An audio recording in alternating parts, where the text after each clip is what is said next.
Recently सतलजबद्दल चर्चा चालू आहे किंवा ज्याचं पूर्वीचं नाव होतं ते पंजाब 95 1995मध्ये किंवा त्याच्या आधी जे काही 10-15 वर्ष म्हणजे इंदिरा गांधींची हत्या झाल्यानंतर तिथून पुढचा जो काही इन्सर्जन्सी आहे पंजाबमधली सगळी, तर त्या काळात पोलिसांनी ज्या काही एक्स्ट्रा ज्युडिशियल किलिंग केलेल्या आहेत किंवा अतिरेक्यांना दहशतवाद्यांना मारण्याच्या नावाखाली जे काही इतर लोकांना देखील मारलेलं आहे, ज्यामध्ये काही म्हणजे ज्यांचे काही गुन्हे नव्हते अशा लोकांना देखील मारलेलं आहे.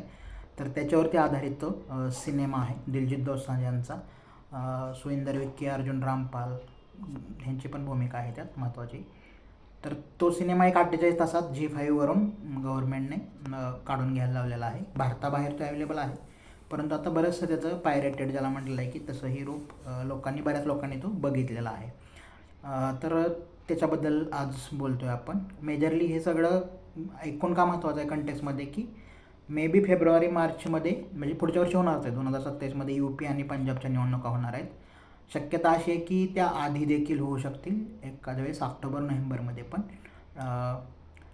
तर ह्या सगळ्या ह्याच्यावरती तो मूव्ही पण त्या ठिकाणी महत्त्वाचा आहे. पंजाब इंटरेस्टिंग आहे, बॅगेज मोठा आहे, हिस्टॉरिकल जे आहे ते ज्या प्रकारचं म्हणजे त्यात पण तो डायलॉग आहे की पंजाब का जो हिसाब है वो काफ़ी पेचीदा आहे किंवा कॉम्प्लेक्स आहे. पंजाबबद्दल जे बोललं जातं की पंज आब याला म्हणलं की पंज म्हणजे 5, आब म्हणजे पाणी. आब हा पर्शियन शब्द आहे जो मराठीमध्ये पण आहे. मराठीमध्ये वाक्प्रचार आहे आब राखून असणे, म्हणजे एखादी व्यक्ती म्हणजे ज्याच्या अंगात पाणी अशा अर्थाने की जो धमक असलेला माणूस आहे तर त्याला आब राखून असणे असं म्हटलं जातं.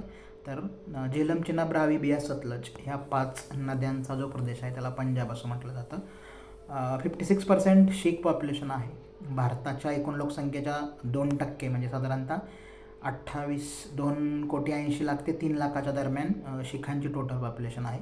त्यातली 70% म्हणजे साधारणतः 1,90,00,000 ते 2,00,00,000च्या दरम्यान पॉप्युलेशन ही पंजाबमध्ये राहते. 40% पॉप्युलेशन हिंदू आहे. पंजाब एक वैशिष्ट्यपूर्ण स्टेट याच्यासाठी आहे की भारतात म्हणजे टोटल पॉप्युलेशनच्या पर्सेंटेजमध्ये SC पॉप्युलेशन 30%पेक्षा जास्त असणारं पंजाब एकमेव राज्य आहे भारतातलं. म्हणजे हिंदू SC पण आहेत आणि शीख SC पण आपल्याला पंजाबमध्ये आढळतात. आणि ज्या प्रकारचं आत्ता सगळं राजकारण चालू आहे पंजाबचं कायम हिस्टॉरिकल असं राहिलेलं आहे पोस्ट इंडिपेंडन्स की जेव्हा जेव्हा सेंटरला डिसायझिव्ह मेजॉरिटी आहे तेव्हा तेव्हा पंजाब हा अनरेस्टमध्ये आहे असं आपल्याला दिसतं. मग ते बाकी बरीच कारणं आहेत, काही ट्रान्सबॉर्डर पण कारणं तुम्हाला दिसतात की पंजाब आणि काश्मीर म्हणजे पाकिस्तानसोबतचे रिलेशन कसे आहेत त्यावर तुमचं ठरतं की पंजाब आणि काश्मीर स्थिर राहणार का अस्थिर राहणार. पंजाबचं वैशिष्ट्य असं आहे की जी मायनॉरिटी म्हटलं जातं भारतात ज्याला म्हणजे जे काही 5-6 मायनॉरिटी असणारे रिलिजन आहेत, बौद्ध असतील, जैन असतील, मुस्लिम असतील, ख्रिश्चन असतील आणि पारशी आहे परत आणि शीख. तर मग जसं की हे राईट विंगचं जे पॉलिटिक्स आहे त्यामध्ये शीखांना काही वेगळा धर्म मानला जात नाही. जे काही आत्ताचे जे पॉवर सेंटर आहेत त्यांच्या दृष्टीनं शीख हे हिंदूंचीच वेगळी हे आहे, परंतु त्यांची पंजाबची थिओलॉजिकल मेमरी खूप स्ट्रॉंग आहे असं म्हटलं जातं.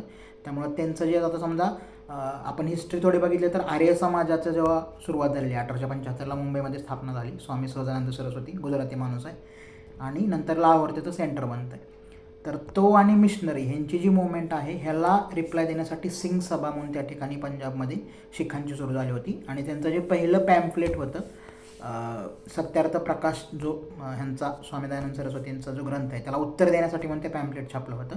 तर त्यामध्ये हम हिंदू नाही हे त्या पॅम्फलेटवरची सर्वात मोठी जी हेडलाईन जी होती त्या पॅम्फलेटची ती हम हिंदू नाही अशा अर्थानं आहे. त्यामुळं आत्ताचं जे काही एकूण पॉलिटिक्स चाललं आहे ते आणि पंजाबचं जे स्वतःबद्दलचे असणारे जे काही प्रतिमा आहे त्याच्या ह्या सगळ्या क्रॉस रोडवर आपण या ठिकाणी आहोत. आणि त्या पार्श्वभूमीवर हा सिनेमा येणं म्हणजे बनला आहे तो 22ला 2-2.5 वर्ष. त्यामध्ये ते 127 कट सेन्सॉरनं सुचवले, नंतर बॉम्बे हायकोर्टात केस झाली, नंतर त्यांच्यावर प्रेशर आलं म्हणजे मूवी मेकर्सवर डिरेक्टरवर प्रेशर आलं म्हणून त्यांनी ती मागे घेतली. शेवटी मग त्यांनी Zee5वर विदाऊट एनी कट रिलीज केली, कारण OTTवर काही CBFCचं तसं काही थेट कंट्रोल नाही आहे. आणि मग त्यांनी प्रेशर देऊन ती 48 तासाच्या आतच ती त्या ठिकाणी काढायला लावली. परंतु आता ते इंटरनेट असं माध्यम आहे की ती पोचली आहे साधारणतः. आता त्याचं राजस्थान आणि पंजाब किंवा इतर नॉर्थ इंडियामध्ये बऱ्याच ठिकाणी पण विशेषतः पंजाब आणि राजस्थानमध्ये गावोगाव स्क्रीनिंग होतं आहे. कन्सर्नमेंट मेजरली हा आहे युनियन गव्हर्नमेंटचा की मे बी हे आता म्हणजे त्याचे काय 25,000 लोक आहेत जो आकडा मूवीमधला आहे तर तो की ज्यांना बेवारशी म्हणून जाळण्यात आलेला आहे. तर अशा लोकांच्या पुढच्या जे कुटुंब आहेत किंवा त्यांचे जे वारस आहेत त्यामध्ये अनरेस्ट निर्माण होऊ शकतो.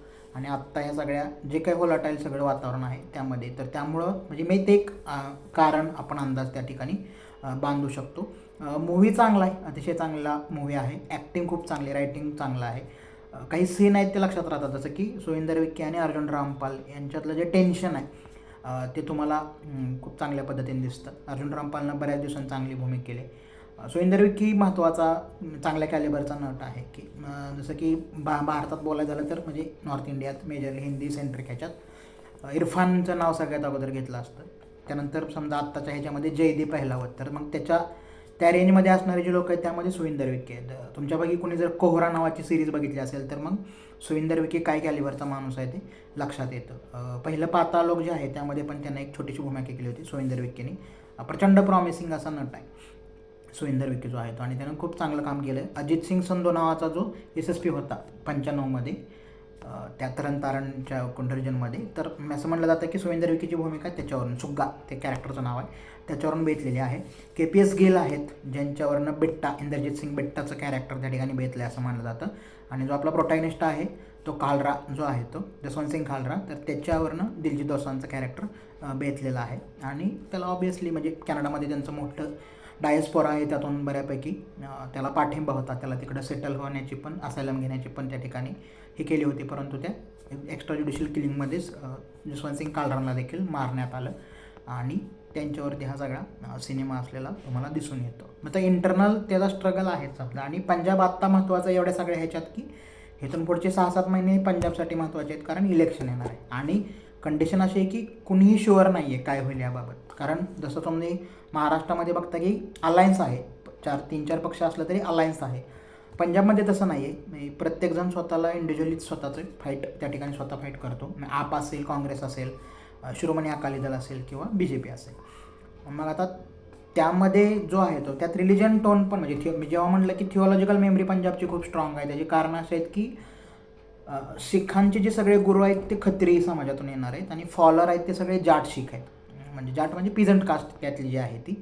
आणि त्यामुळं मग त्याचं जे रिलिजियस सँक्शन आहे ते खत्री कास्टमधून आलेलं रिलिजियस लिडरशिप जे आहे. आणि फॉलोअर जी लिडरशिप आहे, फॉलोअर जे आहेत ते सगळे खत्री जाट समाजातून येतात. आणि मग जसा हरियाणामधला प्रयोग आहे तसा राईट विंगचा पंजाबमध्ये काही प्रयोग करता येईल का, की जाटेतर सोडून सगळ्यांची एकत्र म्हणून बांधता येईल का, हा त्यांचा आत्ताचा कन्सर्न आहे. आणि मग ह्या सगळ्या स्पेसमध्ये काँग्रेसकडे नेता नाही आहे तिथल्या लेवलला जो आहे तो, की स्टेट अमरिंदर सिंग नाही आहेत आणि त्यांच्या तोलामोलाचं कोणी नाही आहे की ज्यांच्या मागे सगळे उभा राहतील.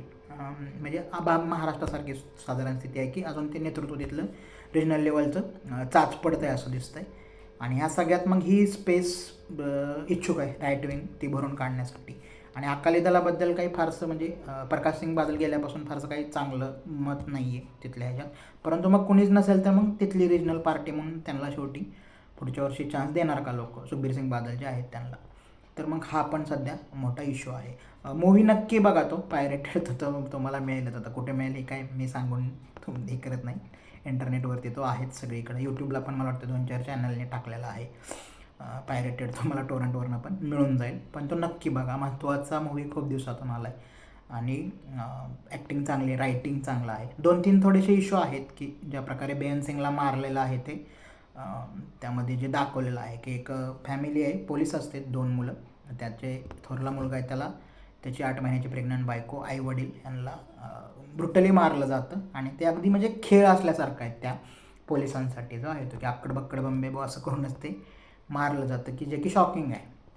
आणि त्याचा रिव्हेंज म्हणून तो छोटा मुलगा आहे तो सिक्युरिटीमध्ये असतो CMच्या, आणि बेअन सिंगला जे मारलं त्या ह्याच्यातून ते दाखवलेलं आहे. तर ते फारसं म्हणजे ते हिरोइकली दाखवलेलं आहे की म्हणजे इकडचे लोक म्हणजे कुठलेही लोक मेले तरी ते वाईटच असणार आहे गोष्ट, म्हणजे तिकडच्या बाजूची लोक मेली म्हणून तुम्ही ते वाईट दाखवणार असं नाही. तुम्ही एक पॉलिटिकल स्टेटमेंट असणारी फिल्म बनवता तर मग तुम्ही दोन्हीकडच्या ज्या वाईट गोष्टी ते ॲड्रेस करणं एक्सपेक्टेड आहे. शिवाय मग पोलिसांसमोर काय चॅलेंज होते त्याची काही फारशी बाजू येत नाही. एका सीनमध्ये फक्त येतं की सुरिंदर विक्की CBIचे जे हे आहे CBI ऑफिसर जे अर्जुन रामपालने केलेली भूमिका आहे समुदर सिंग, त्याला विचारतो की 84ला तू पण होता दिल्लीच्या दांग्यात, त्रिलोकपुरीमध्ये किती शीख मारले तुला पण माहिती आहे, तू तर त्यात असशीलच. तर ते टेन्शन फक्त त्या लेवलला तेवढं फक्त रेफरन्स येतो की पंजाबनं 84 नंतर 95पर्यंतचा पंजाबचा प्रवास कसा आहे. तर त्यात पोलिसांची नेमकी पोलिसांसमोर काय चॅलेंजेस होते आणि एकूण जे आहे ते की KPS गिल यांना फुल जो फ्री हँड दिलेला होता, मग त्याचे काही रिपरकशन झाले की power corrupt and absolute power corrupt absolutely असं ते त्या ठिकाणी झालं होतं. KPS हे म्हणजे सेंटर, ज्यांचं स्वतःचं लिखाण पण वाचण्यासारखं आहे, सेंटर कसं वापरून घेतं स्टेटला हे त्यांनी बऱ्याचदा लिहिलेलं आहे. त्यानंतर म्हणजे समजा रुपन देओल बजाज वर्सेस KPS गिल नावाची केस पण आहे, ती पण त्या ठिकाणी तुम्ही बघू शकता की ऑफिसर लोक जे आहेत IAS असेल तरी तुम्हाला एखादी केस नोंदवायला किंवा निकाल यायला, तुम्हाला न्याय मिळायला 16-17 वर्षे कशी लागतात हे पण तुम्हाला त्या रुपन देओल बजाज वर्सेस KPS गिल नावाची केस आहे ती पण त्या ठिकाणी तुम्ही त्याच्या डिटेल्स बघू शकता. थोडक्यात येणारा काळ इंटरेस्टिंग आहे पंजाबसाठी, पंजाबच्या दृष्टीनं, आणि मूव्ही इंटरेस्टिंग आहे, मूव्ही महत्त्वाचा आहे, तर तो बघून घ्या. ओके, धन्यवाद.